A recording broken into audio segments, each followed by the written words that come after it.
السلام عليكم، مرحبا بكم في فيديو جديد. اليوم ان شاء الله غادي نشارك معكم خبز تاكوس اولا خبز تورتيلا اللي كيجي رائع بزاف، كيجي ناجح 100%، احسن من اللي كيتباع.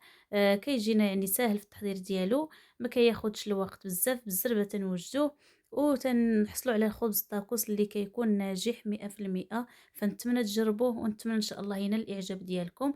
فضلا منكم وليس امرا تخليوا لي لايك للفيديو والاشتراك الا كنت اول مره كتشاهدوا القناه ديالي، وما تنساوش تبارطاجيو لي الفيديو مع الاصدقاء ديالكم، مع الناس اللي كتعرفوهم، باش تعم الفائده. وندوزو لطريقه التحضير ديال هاد التاكوس.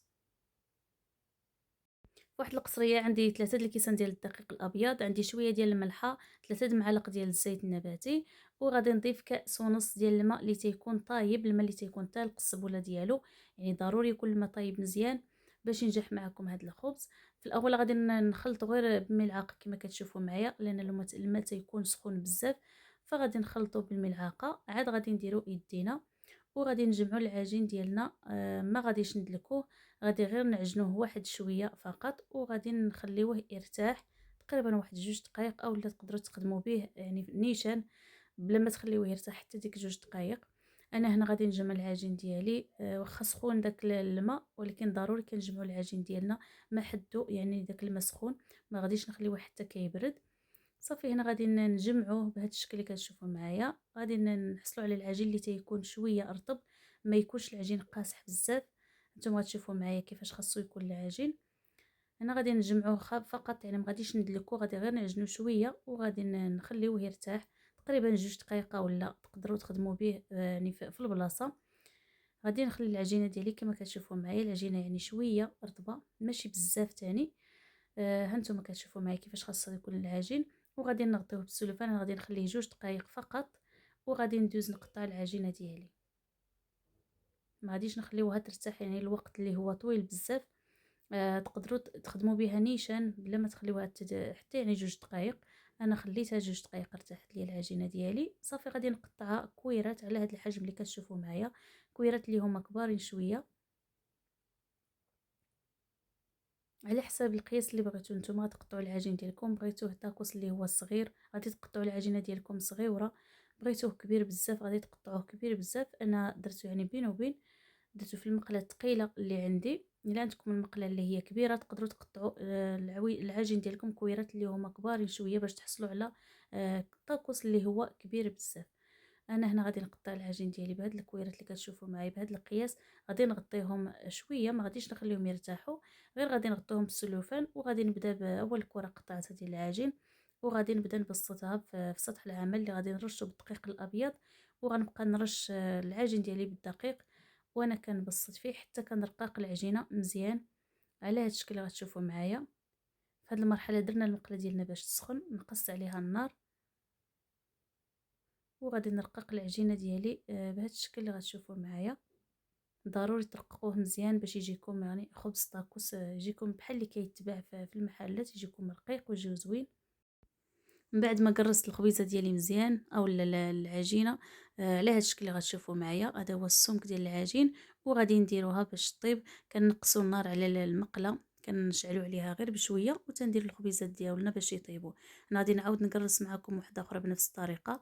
انا اللي قرصتها اولا اللي بسطتها كنديرها طيب. بغيتو نتوما ديروهم كاملين بحال هكا يتقرصوهم كاملين، عاد تبداو طيبوا فيهم، فتيبقى لكم الاختيار. انا هنا اللي درتها يعني اللي بسطتها صافي كنديرها باش طيب.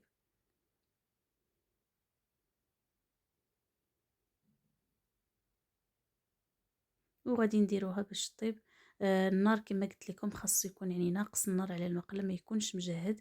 هانتوما كتشوفوا معايا الخبيزه خاصها تكون رقيقه. وصافي كنديروها في المقله ديالنا، غير كنحسوا بها بدات كتنشف كنقلبوها. ما تنخليوهاش الوقت اللي هو طويل بزاف باش ما تحرقش لينا وتقصح لينا الخبيزه. فضروري تنبقاو نقلبوها كل شويه حتى كتاخذ هذا اللون اللي غتشوفوا معايا، وكتكون محمره بهذا الشكل هذا اللي غتشوفوا معايا. وصافي كنحصلوا على خبيزه ديال الطاكوس اللي كتكون يعني بحال اللي كتباع على برا. تنبقاو نقلبوها وتنحركوها هكايا باش يطيبوا ليها الجناب. انا قلبت المقله ديالي، عاد كنطيب الخبيزات ديال الطاكوس باش يجيوني يعني الخبيزات كبارين شويه. فقلبت يعني المقله لان عندي المقله شويه صغيره، فطيبوهم نتوما عادي في المقله ديالكم الا عندكم كبيره، اولا على حسب القياس ديال الخبز الطاكوس اللي درتو نتوما، واش صغير ولا كبير. هنا صافي من بعد ما طابت ليا غادي نحيدها وغادي نديرها في واحد المنديل ديال المطبخ مع واحد البلاستيكه، كنفرشوا المنديل في ديك البلاستيكه وتندخلوا ديك الخبيزه تنغطيوها مزيان باش ما تنشفش لينا ديك الخبيزه وتكرم.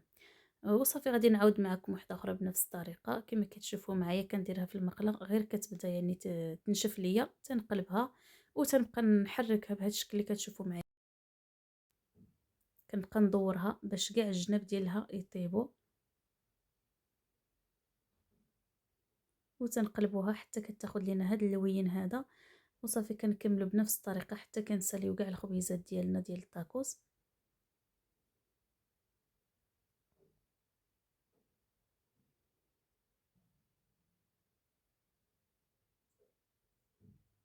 وصافي من بعد ما طيبتها غادي نحيدها وغادي نديرها في بلاستيكه مع المنديل كما كتشوفوا معايا. ضروري تغطيوهم مزيان باش يرجع فيهم ديك السخونيه اللي كتكون فيهم فاش يلا طيبين، باش يرطبوا لكم وما يقصحش لكم الخبيز ديالكم. كما كتشوفوا معايا الخبيز تيجي رائع بزاف، بحال اللي كيتباع ولا احسن من اللي كيتباع في المحلات، ناجح 100%. يعني الطريقه ديالو سهله ما تياخذش معنا الوقت طويل بالزربه تتوجدوه. هنا غادي نقطعو باش يجيني قياس واحد.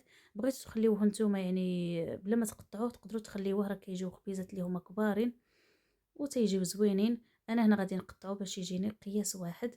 كندير واحد الغلاقه على هذا الشكل اللي كتشوفوا معايا وكنقطع بالقطعه ديال البيتزا اولا بموس.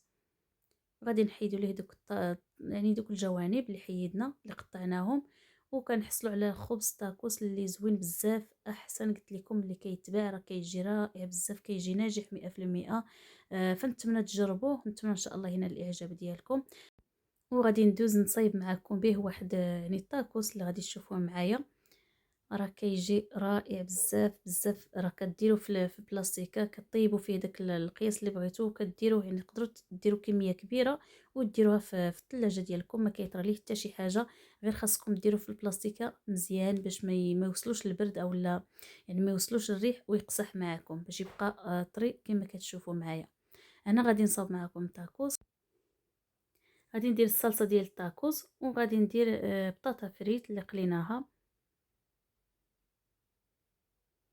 غادي ندير الدجاج اللي طيبته، والدجاج كنديروه مع واحد الياغورت مسوس مع التوابل ومع شويه ديال لا موطارد.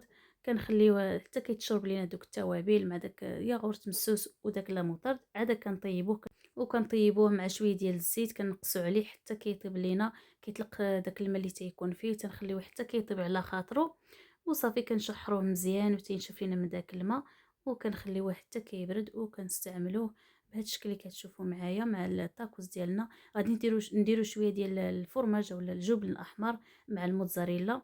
غادي نعاود ندير شويه ديال لاصوص ديال الطاكوس، وغادي ندير الفرماج المربع ديال الساندويتش. غادي نجمع الطاكوس ديالي على هذا الشكل اللي غتشوفوا معايا، وغادي نديرو في اللاطه اللي فرشنا ليها ورق المطبخ اولا ورق الزبده، اولا تقدروا تدهنوا اللاطه ديالكم بشويه ديال الزيت. وصافي غادي نديرو الطاكوس ديالنا في اللاطه، غادي نقلبوه على هذا الشكل. تقدروا طيبوه في البانيني الا بغيتو. غادي نعاود معكم واحده اخرى بنفس الطريقه. كنديروا الصلصه ديال الطاكوس مع الفريت ومع الدجاج. وصافي بهذا الشكل اللي كتشوفوا معايا. الطريقه ديالو سهله وصراحه كيجي بنين، كيجي لذيذ بزاف. سهل في التحضير ديالو. وصافي كنديروا الجبن، كنديروا معاه شويه ديال الصلصه ديال الطاكوس مع داك الفرماج المربع ديال الساندويتش. كنجمعوا الطاكوس ديالنا وكنديروهم في اللاطه على هذا الشكل اللي كتشوفوا معايا. كنديروا شويه ديال الكيتشوب من الفوق، كندهنوه مزيان الطاكوس ديالنا، وكنديروا ليه الفرماج مع يعني الموتزاريلا مع الفرماج الاحمر بهذا الشكل اللي كتشوفوا معايا. كنديروا شويه ديال الفلفله خضراء كنزوقوا بها بهذا الشكل. وصافي كندخلوا الطاكوس ديالنا للفران اللي تيكون سخون من قبل، كنجهدوا عليه النار باش يعني كيطيب لينا دغيا وكيتقرطى لينا بهذا الشكل اللي كتشوفوا معايا. كيجي رائع بزاف، كيجي لذيذ، فنتمنى تجربوه. غادي نقطع معكم واحد باش تشوفوا كيفاش كيجي من الداخل. كيجي رائع بزاف، كيجي لذيذ معلك بداك الفرماج اللي كنديروا ليه للداخل، كيجي زوين بزاف، فنتمنى تجربوه. الخبز راه ناجح 100% من اول تجربه. فنتمنى الفيديو ديال اليوم ينال الاعجاب ديالكم، وفضلا منكم وليس امرا تبارطاجيوه لي مع الاصدقاء ديالكم، مع الناس اللي كتعرفوهم. وشكرا لكم بزاف على المتابعه، ومع السلامه الى الفيديو القادم ان شاء الله.